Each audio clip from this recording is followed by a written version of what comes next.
So finally guys আজকে আমরা এসেছি বহরমপুরে। তো মেনলি আজকে এসেছি ডাক্তার দেখাতে। তো যেহেতু আজকে বহরমপুর এসেছি, তো গোল্ডেন রেট্রোতে এখন কিন্তু সেলুন চালু হয়েছে। তো ভাবলাম যে এসি যেহেতু তো একটু চুলটা এবং দাঁড়িটা একটু সেভ করি, এবং ভেতরে কি রেট নিচ্ছে কি প্রাইস সব কিছু আপনাকে জানাবো। তো প্লিজ কন্টিনিউ ভর্তি দেখে থাকুন। সো গাইস আপনারা দেখতেই পাচ্ছেন আমরা কিন্তু এখন 4 স্টার প্রপার্টির সামনেই চলে এসেছি। তো আজকে মেনলি এখানে আমি চুল কাটাবো। তো তার আগে আপনাকে এখানকার পার্কিং সম্বন্ধে কিছু বলতে চাই।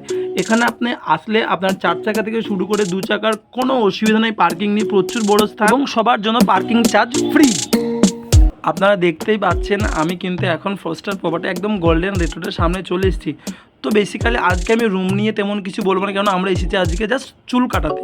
সো গাইস আপনারা দেখতেই পাচ্ছেন আমি কিন্তু এখন একদম গোল্ডেন রেট্রোটের একদম রিসেপশন রুমের সামনেই বসে আছি। তো এখানে চুল কাটাতে কি প্রাইস নিচ্ছে সব কিছু আপনাদেরকে জানাবো। আর প্লিজ ব্লগটি ভালো লাগলে অবশ্যই লাইক এবং কমেন্ট করতে কিন্তু ভুলবেন না। এখন লিফটে উঠছি, কেন গোল্ডেন রিট্রোটের যে স্যালুনটা আছে ওটা কিন্তু ফার্স্ট ফ্লোরে। তো আমরা ফার্স্ট ফ্লোরে যাচ্ছি। তো গাইস এখন আমি সেলুনের সামনে চলে এসেছি। তো দেখতেই পাচ্ছেন এটা হচ্ছে সেলুনের গেট। তো আমি গেটটা খুলছি। সো গাইস দেখতেই পাচ্ছেন আমরা একদম যে 4 স্টার প্রপার্টি গোল্ডেন রিট্রিটের একদম ভেতরে সেলুনে ঢুকে পড়েছি, এবং সেলুনের ভেতরটা এতটাই সুন্দর, পরিষ্কার পরিচ্ছন্ন, এবং যে স্টাফগুলো আছে দিদি এবং দাদার ব্যবহারটা খুবই সুন্দর। আর দেখতেই পাচ্ছেন কতটা চকচক একদম ফ্রেশ। তো সত্যি এরকম যে একটা 4 স্টার প্রপার্টির মধ্যে এই যে সেলুন করেছে এবং আমাদের মতো যে পাবলিক আসতে পারছি, এটাও কিন্তু একটা বহরমপুরবাসীর জন্য খুবই সুসংবাদ। তো গাইজ এখানে basically hair spa, hair treatment, colour and highlighting, hair smoothing, keratin treatment, advance hair cutting, advance skin treatment, spa therapy, অনেক রকমের কাজ করা হয়। তো গাইজ দেখতেই পাচ্ছেন আমাকে একদম দাদা সুন্দর করে একদম এত যত্ন করে আমার সেভিং করাচ্ছিল, এবং উনি সেভিং করার সঙ্গে এত সুন্দর সুন্দর মজার কথা বলছিল কি বলবো। আর একদম হাতের কাজ খুব সুন্দর, মানে কোনো রকম তাড়াহুড়ো নেই, চাপ নেই, একদম রিল্যাক্সে কাজ করা ছিল। এটা সব থেকে ভালো লাগছিলো। আর দাদাই কিন্তু নিজের ইচ্ছে মতো, আমি বললাম যে আপনি আপনার মতো করেই কেটে দিন। তো আপনারা জানেন তো আমার হেয়ারটা একটু বড়ো, তো আমি হেয়ার কাট খুব একটা করি না, হালকা করে জাস্ট সেভিং করলাম। তো দেখুন ফাইনালি আমার লুকটা কেমন করেছি। সো ফাইনালি গাইস আমি এখন আমার দাড়িটা সেভ করে ফেলেছি, দেখুন।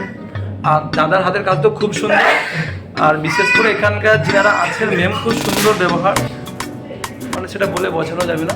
আর দেখুন খুব সুন্দর কেটে দিয়েছি, কিন্তু লুকটা কেমন লাগছে বলবেন অবশ্যই কমেন্টে। আর আমি এনাদের নাম্বার অবশ্যই ডেসক্রিপশনে দিয়ে দেবো। তো গাইস দেখতেই পাচ্ছ আমার কিন্তু প্রায় কাজ কমপ্লিট। তো দাদার স্টাইলটা নতুন করে দিচ্ছি আমার। যদি ভালো লেগে থাকে অবশ্যই লাইক এবং কমেন্ট করতে ভুলবেন না। আর দাদার নাম্বার আমি ডেসক্রিপশনে দিয়ে দেবো। কি দাদা, তাই তো? তো দাদা এখানে তোমাদের যে মানে হেয়ার কাট এবং সেভিং রেটটা একটু বলে দাও।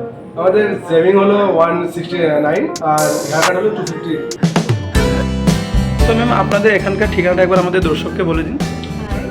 আমাদের এটা ঠিকানাটা বলতে গেলে আমাদের মনমোহিনী হেলথ কেয়ারের ঠিক অপোজিটে গোল্ডেন রিট্রিট ফার্স্ট ফ্লোরে। Thank you. এখানকার আরেকটি সব থেকে যেটা বেশি ভালো লাগলো, এখানে যখন আপনি চুল বা কিছু কাজ করাতে আসবেন না কেন, আপনার কিন্তু এখান থেকে কফি বা চা ওনারা অফার করবে, এবং সেটার জন্য আপনাকে কোনো পে করতে হবে। এটা খুবই সুন্দর লাগলো। এরকম একটা 4 স্টার প্রপার্টিতে চুল কাটাতে কাটতে একটা কফি বা চা ফ্রিতে পাওয়া একটা সত্যিই খুব সুন্দর লাগলো। সো গাইস প্রায় আমার কাজ কমপ্লিট। তো আমরা এবার বেরিয়ে পড়বো বাড়ির উদ্দেশ্যে। সো গাইস যদি আবারও বলছি, যদি ব্লগটি ভালো লেগে থাকে অবশ্যই লাইক কমেন্ট করবেন, এবং যদি কোনো জায়গা আপনারা দেখতে চান অবশ্যই আমাকে কমেন্টে জানান। সো গাইস আবারও দেখা হচ্ছে কোনো নেক্সট ব্লগে। ততক্ষণ সুস্থ থাকুন, পরিবারের খেয়াল রাখুন, সাবধানে থাকুন, টেক কেয়ার।